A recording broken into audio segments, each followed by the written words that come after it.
Toutes et à tous, c'est Dr Giocani. J'espère que vous allez bien.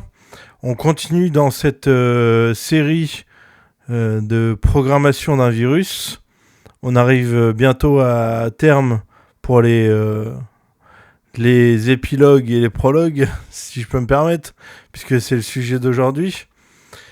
Alors maintenant que nous avons bien compris les notions de base de l'assembleur, nous pouvons revenir sur un dernier point concernant le fonctionnement de la pile. Il s'agit du prologue et de l'épilogue. Alors pour comprendre cette partie importante, nous allons considérer le programme fonction.c suivant, que vous voyez ici. Donc un include stdio.h, stdlib.h, et une fonction réponse qui répondra en entier, qui prend comme paramètre trois entiers A, B et C, et qui retourne A fois B, A plus B plus C, pardon. Et dans le main, on fera appel à cette fonction réponse. On voit que la fonction réponse renvoie effectivement un entier et prend en entrée trois paramètres A, B et C, et qu'elle va additionner. Enfin, elle retournera le résultat de cette addition. Dans le main, nous voyons que l'on déclare une variable résultat en tant qu'entier et on lui affecte le résultat de la fonction réponse qui prend comme argument 4, 8 et 42. Notez que je n'ai pas fait de return. My bad. Alors, après compilation avec GCC, que l'on voit ici en haut, GCC-M32, fonction.c-o, fonction, eh bien, c'est ce code assembleur que nous utilisons. Le voici. Je précise tout de même que j'ai fait un disas main. J'ai désassemblé la fonction main pour voir les instructions assembleurs qui la composent.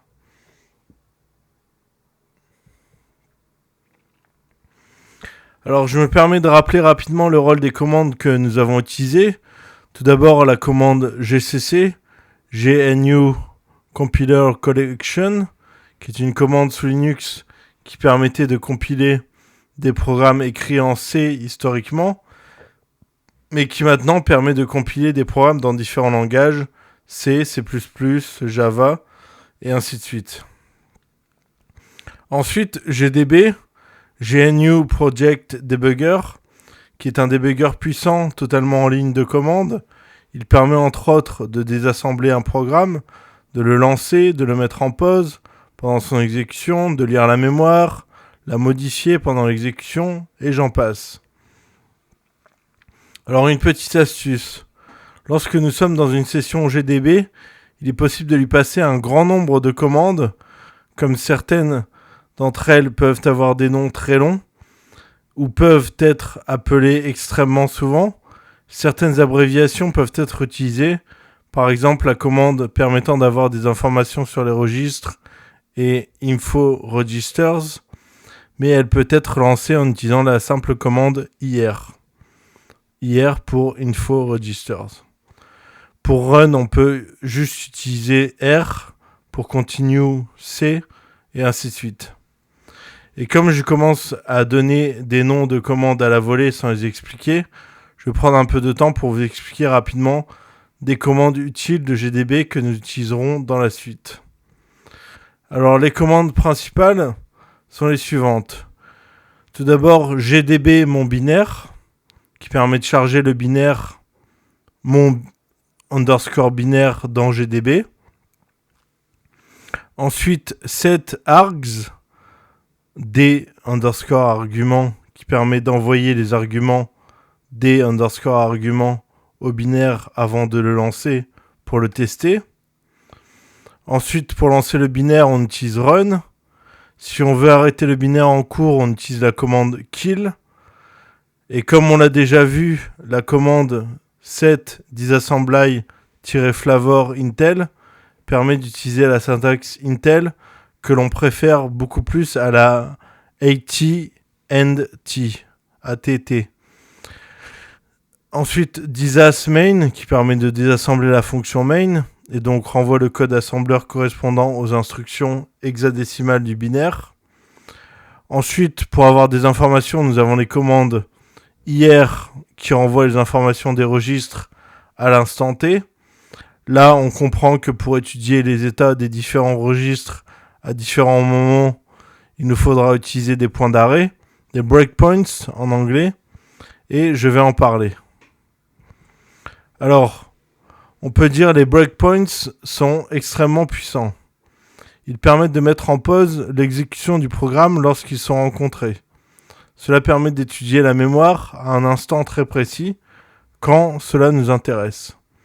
En effet, souvent, il y a des millions d'instructions exécutées avant l'appel de la fonction qui nous intéresse. Donc, mettre un breakpoint au bon endroit fait gagner énormément de temps. On peut mettre un breakpoint avec des conditions ou sans conditions. Alors, je ne présente que le cas où nous ne mettons pas de conditions. On utilise le break ou B avec comme paramètre soit le nom d'une fonction, par exemple break main, ou avec l'adresse d'une instruction, la fameuse adresse qui est tout à gauche en bleu dans notre code assembleur. Et alors on utilise la commande, par exemple break 0x565561bf. Et c'est pas la bonne que j'ai donnée, j'étais pas sur la bonne. J'étais sur celle-ci. Voilà, c'est un exemple. Ensuite, la commande IB nous permet d'afficher les informations sur les breakpoints. Puis delete, suivi du numéro du breakpoint, permet de le supprimer. Et delete breakpoints les supprime tous.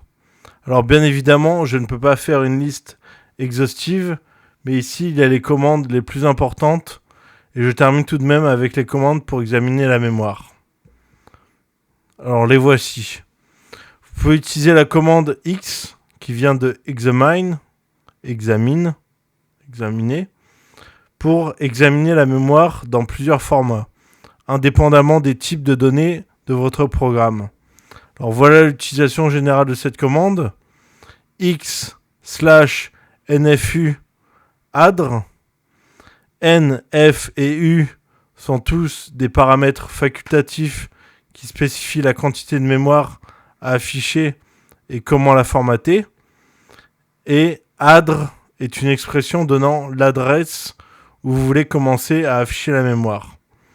Si vous utilisez les valeurs par défaut pour NFU, vous n'avez pas besoin de taper la barre oblique /. Alors pour expliquer, N est le nombre de répétitions. Donc le nombre de répétitions est un nombre entier décimal.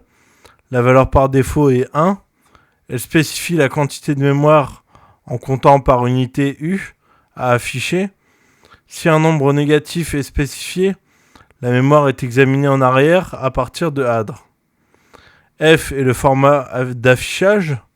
Donc O pour octal, X pour hexadécimal, D pour décimal, U pour décimale non signée, T pour binaire, F pour virgule flottante, A pour adresse, C pour char, caractère, S pour chaîne, donc chaîne de caractères, et JE pour instruction. U est la taille de l'unité. La taille de l'unité peut être grand B un octet, 8 bits, 8 binary digits, H, grand H, un demi-mot, 2 octets, 16 bits. W, un mot, donc 4 octets, 32 bits. Il s'agit de la valeur par défaut initiale. Et G, ce qu'on appelle un mot géant, un giant word, 8 octets, c'est-à-dire 64 bits. Ensuite, adr, l'adresse d'affichage de départ. Eh bien, adr est l'adresse où vous voulez que GDB commence à afficher la mémoire.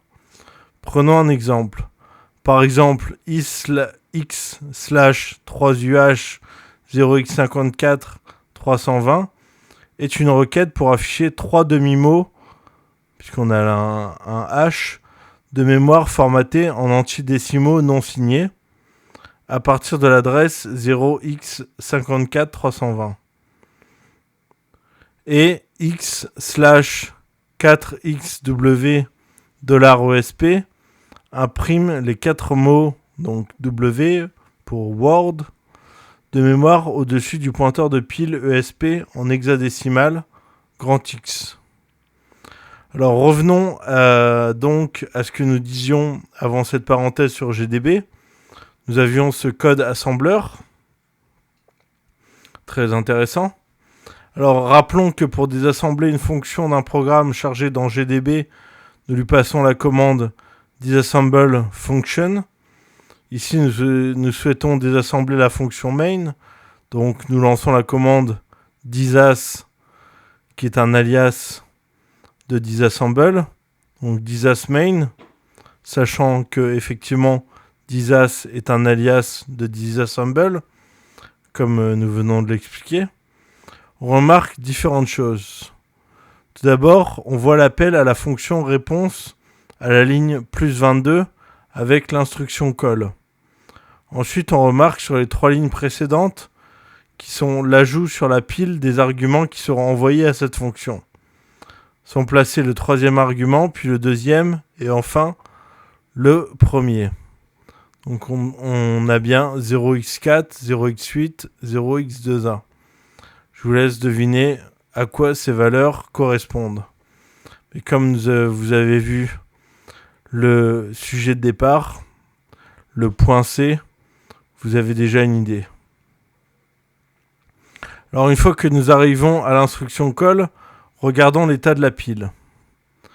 Alors si nous voulons regarder l'état de la pile lorsque nous arrivons à l'instruction call, nous avons besoin de placer un breakpoint. Cependant, et il est important de le noter ici, si nous souhaitons placer un breakpoint à la ligne +22, celle correspondant à l'instruction, nous avons besoin de faire un B étoile de l'adresse de cette ligne. Donc B étoile 0x000011BF. Puis nous lançons le binaire qui devrait donc s'arrêter à notre breakpoint. Cependant, si nous le faisons, GDB nous prévient qu'il ne peut pas insérer de breakpoint à l'adresse 0x000011BF. Il ne peut pas tout simplement accéder à la mémoire située à cette adresse. En fait, comme nous en avions déjà parlé un peu plus tôt, on peut remarquer qu'ici les adresses devant chaque instruction commencent par 0x0000. Ce sont donc des nombres petits. Et bien normalement, on n'en trouvera jamais des aussi petits. Cela s'explique parce que notre binaire n'est pas chargé en mémoire et on comprend mieux pourquoi GDB ne peut pas accéder à la mémoire de cette adresse. Nous allons donc devoir le charger en mémoire. Tout d'abord, nous supprimons tous les breakpoints à l'aide de delete breakpoints. Donc voici comment nous procédons pour charger le binaire en mémoire. Nous faisons tout simplement un run. Voilà, qui est fait. Maintenant que cela est fait, eh bien, rappelez-vous que nous voulions regarder l'état de la pile à l'instruction call réponse, donc la ligne 22. Pour ce faire, on va placer un breakpoint à l'adresse de cette instruction. Ensuite, nous faisons un continue, car oui, notre programme est déjà en cours d'exécution. Rappelez-vous, nous avons fait un run. Après ce continue, le programme va s'arrêter au breakpoint que nous venons de définir. Maintenant, nous voulons examiner la pile. Nous allons donc utiliser les commandes que nous venons de voir, notamment la commande examine, donc x/8xw $ESP. Commande qui va nous afficher les 8 mots, donc W, Word, de mémoire au-dessus du pointeur de pile ESP en hexadécimal, donc X. On les voit ici. Alors, nous allons pouvoir regarder cela de plus près. nous avons ici, toujours. Pour pouvoir lire ces informations, je vous rappelle que la pile grandit vers les adresses basses. La première ligne que nous pouvons lire commence par 0x FF D0EC. Le groupe suivant, 4 octets plus loin, suivi de 4 groupes, de 4 octets. Ça, c'est pour le précédent qu'on avait ici.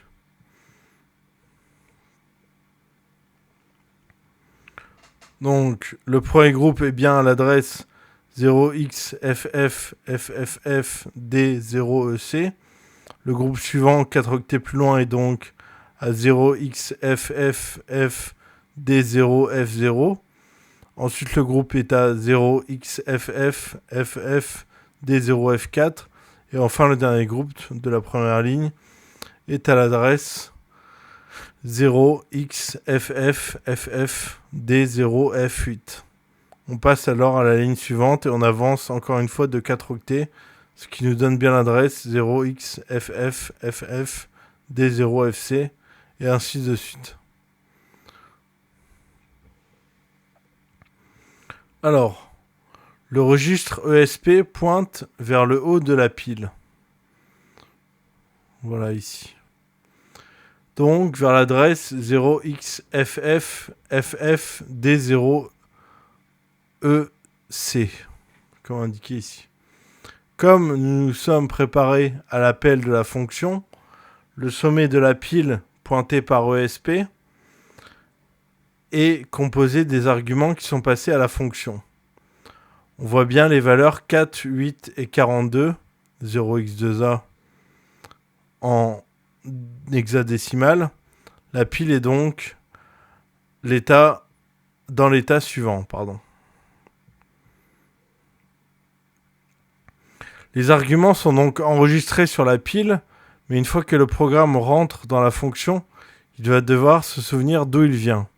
Et pour cela, il va falloir qu'il enregistre le registre EIP. C'est le registre qui a en mémoire l'adresse de l'instruction courante. On ne voit cependant pas d'instruction push EIP dans le code, tout simplement pour la raison suivante, qu'il est impératif de retenir, c'est que l'instruction call est un alias des deux instructions suivantes, push EIP, jump, adresse de la fonction. Donc, si nous avançons d'une instruction pour entrer dans la fonction, la valeur de EIP est poussée sur la pile et nous obtenons ce que vous voyez ici. On voit arriver l'adresse 0x565561 C4 en haut de la pile.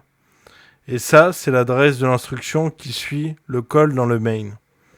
Au moment de rentrer dans la fonction, le processeur enregistre la prochaine instruction à suivre une fois qu'il sortira de la fonction dans laquelle il vient d'entrer.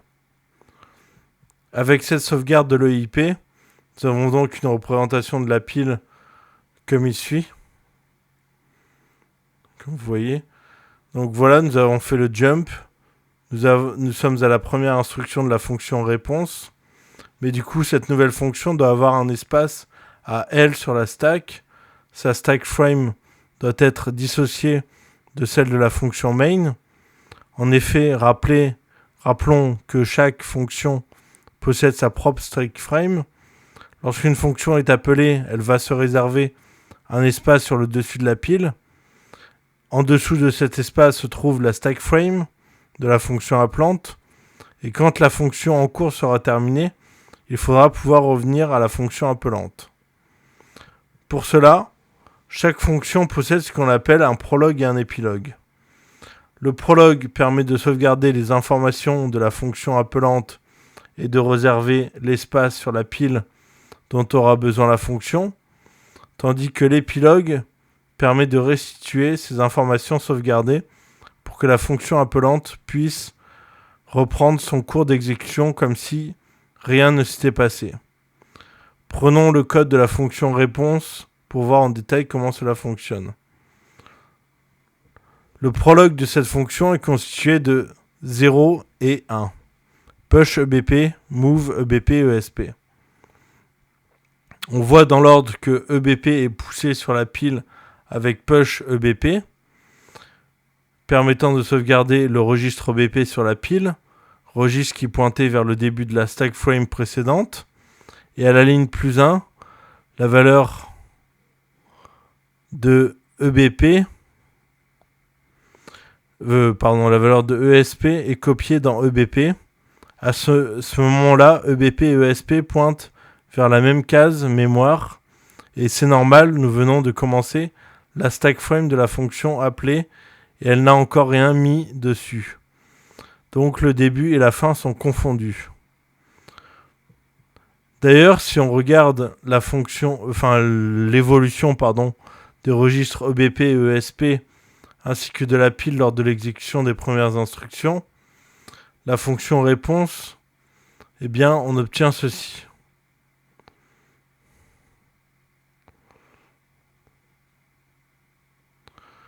Alors, je ne l'ai pas mis ici. Et je ne l'ai pas mis non plus ici. Pardon, c'est une erreur de ma part. Alors, reprenons ce code pas à pas. Nous sommes au début des instructions de la fonction, prêts à exécuter le push EBP. On voit que EBP contient l'adresse 0x 56 50 50 56 18D. Mais en fait, on le sait pas parce qu'on n'a pas fait de x/8xw. Donc on va passer cette partie. Et on va très bien résumer cette routine sommairement grâce au schéma suivant.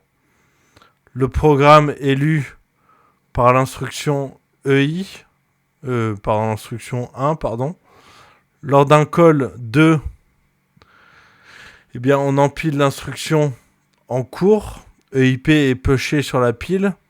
Puis on saute à l'adresse donnée par le call.